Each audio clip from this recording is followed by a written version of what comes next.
बात करते हैं ज्ञानवापी केस की। ज्ञानवापी केस से जुड़े एक मामले में आज सुनवाई टल गई। ये केस परिसर के सर्वे में मिले कथित शिवलिंग या फव्वारे का है।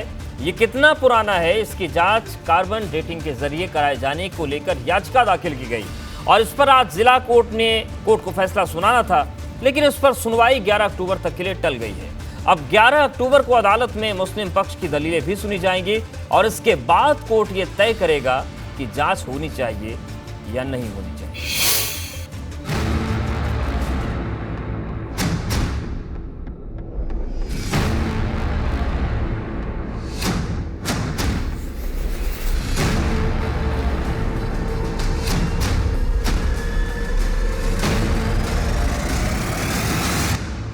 ज्ञानवापी केस में नया पेच।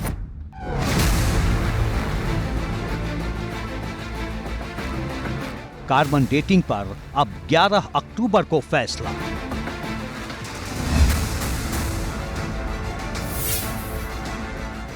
ज्ञानवापी परिसर में मिले कथित शिवलिंग या कथित फव्वारे की कार्बन डेटिंग यानी जांच की मांग पर सुनवाई टल गई। अगली तारीख 11 अक्टूबर की है। अदालत मुस्लिम पक्ष की दलील सुनने के बाद फैसले पर अपना रुख साफ करेगी। कि मुस्लिम पक्ष ने ऑन एफिडेविट कहा है कि ये फाउंटेन है और वो ये चाहता है कि ये फाउंटेन है कि शिवलिंग है, ये एडजुडिकेट हो। तो इसको एडजुडिकेट करने का सबसे बेस्ट तरीका यही है कि इसकी आर्कियोलॉजिकल सर्वे ऑफ इंडिया द्वारा जांच कराई जाए, जिसके लिए माननीय न्यायालय कमीशन जारी करे। माननीय न्यायालय ने हमारी बात सुन ली है। मुस्लिम पक्ष चाह रहा है कि इस बात पे वो भी अपना प्रत्युत्तर दें, जिसके लिए माननीय न्यायालय ने 11 अक्टूबर की तारीख लगाई है। उनको सुनने के बाद माननीय न्यायालय अपना ऑर्डर पास करेगा। शुक्रवार को कोर्ट की कार्यवाही शुरू होते ही जिला जज ने हिंदू पक्ष से 2 बिंदुओं पर स्पष्टीकरण मांगा। पहला, कथित शिवलिंग की संरचना मुकदमे का हिस्सा है या नहीं। दूसरा, क्या कोर्ट वैज्ञानिक जांच के लिए कमीशन जारी कर सकता है। कोर्ट ने यह पूछा, सभी हिंदू पक्ष की सभी महिला पक्षकार बताएं कि वैज्ञानिक जांच के लिए क्या तरीका अपनाया जा सकता है। फैसला नहीं आया। माननीय जिला जज महोदय उपस्थित थे। हमको लगा कि फैसला अब सुनाए कि तब सुनाए, लेकिन उपस्थित होते उन्होंने कहा कि मैं एक और क्लियरिफिकेशन चाहता हूं, चूंकि जो है फुहारा और शिवलिंग के बीच में कार्बन डेटिंग, क्या और भी कोई तकनीक हो सकता है। हम लोग हुई पलक देखते रहे। उन्होंने कहा कि आप 2 से 5 के जो अधिवक्ता हैं वो कृपया जवाब दें। तो हरिशंकर जैन जी बोले कि हाँ, कार्बन डेटिंग के अलावा अन्य वैज्ञानिक प्रणाली जो रडार सिस्टम होता है, जो अयोध्या में लागू हुआ था, जापानी तकनीक, उससे पूरा का पूरा जो है इसे लागू हो सकता है, जिसे कोई छेड़छाड़ नहीं होगी। इस पर वह पूर्ण संतुष्ट। इससे पहले कोर्ट में मुस्लिम पक्ष ने दलील दी थी कि केस श्रृंगार गौरी और पूजा के अधिकार को लेकर है। ऐसे में कथित शिवलिंग या फव्वारे को केस का हिस्सा नहीं माना जा सकता और ऐसे में कार्बन डेटिंग जांच का सवाल ही नहीं उठता। इस पर हिंदू पक्ष के अपने तर्क हैं। हो ही नहीं सकती, हम विरोध जताने का तो कोई सवाल ही पैदा नहीं होता।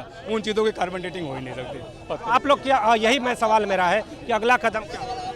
अगला कदम कुछ नहीं, जो कोर्ट की मर्जी होगा ऑर्डर करेगी, देखा जाएगा ऑर्डर को। कि मुस्लिम पक्ष के जो आपत्ति था कि ये पार्ट ऑफ सूट है कि नहीं, ये पार्ट ऑफ सूट नहीं है इनका। ये चूँकि श्रृंगार गौरी के पूजन की बात कर रहे हैं, फिर शिवलिंग की बात कहाँ से आ गई।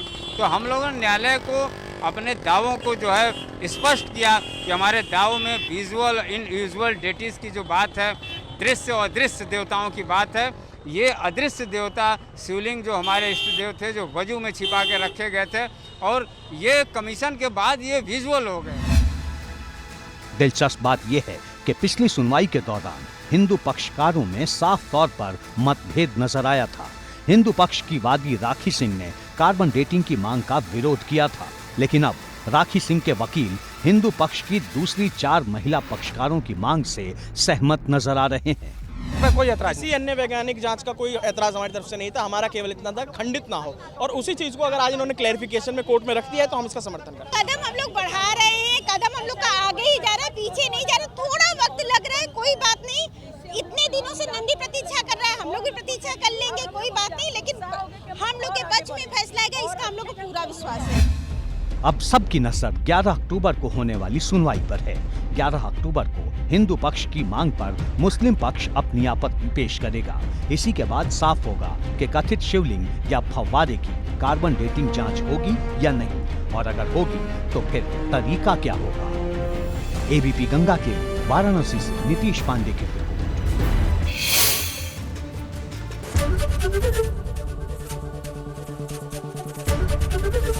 एबीपी गंगा, खबर आपकी, जुबान आपकी।